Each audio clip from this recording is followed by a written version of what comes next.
پھر ایک ایسا استاد آیا جس کا نہ کوئی مدرسہ ہے، نہ کوئی اسکول اور نہ کوئی مسجد۔ یاد رکھیے، سب سے خطرناک قید وہ نہیں جس میں ہاتھ اور پاؤں جکڑے جائیں۔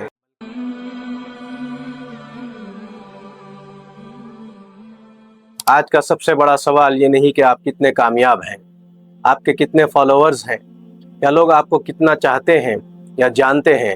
اصل سوال یہ ہے کہ کیا جو آپ سوچ رہے ہیں اور وہ واقعی آپ کی اپنی سوچ ہے، یا وہ سوچ جو آہستہ آہستہ آپ کے ذہن میں ڈال دی گئی ہے۔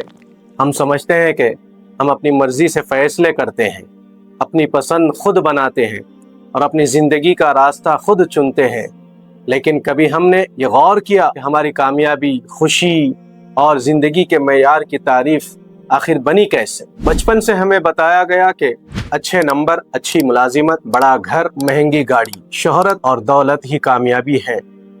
پھر ایک ایسا استاد آیا جس کا نہ کوئی مدرسہ ہے، نہ کوئی اسکول اور نہ کوئی مسجد، مگر اس کے شاگرد دنیا بھر میں ہیں، اور اس استاد کا نام ہے الگورتھم۔ آج ہماری توجہ، ہماری پسند، ہماری رائے، حتیٰ کہ ہماری خواہشات تک کو مختلف پلیٹ فارمز، اشتہارات اور مسلسل نظر آنے والے موادات کے ذریعے تشکیل دیا جا رہا ہے۔ جدید نفسیات اسے کہتی ہے، یعنی انسان اپنے ماحول سے اس قدر متاثر ہوتا ہے کہ بار بار سوشل کنڈیشننگ دہرائی جانے والی چیز اسے حقیقت محسوس ہونے لگتی ہے، چاہے وہ حقیقت ہو یا نہ ہو۔ لیکن ایک سوال ہر صاحب عقل کو اپنے آپ سے ضرور پوچھنا چاہیے۔ اگر دنیا ہر روز بدل رہی ہے، کامیابی کی تعریف بدل رہی ہے، فیشن بدل رہا ہے، نظریات بدل رہے ہیں، تو پھر وہ حقیقت کون سی ہے جو کبھی نہیں بدلتی؟ اگر ہمارے خواب، ہماری ترجیحات اور ہمارے خوف بھی دنیا نے ہمارے اندر پیدا کیے ہیں، تو پھر ہماری اپنی سوچ کہاں ہے؟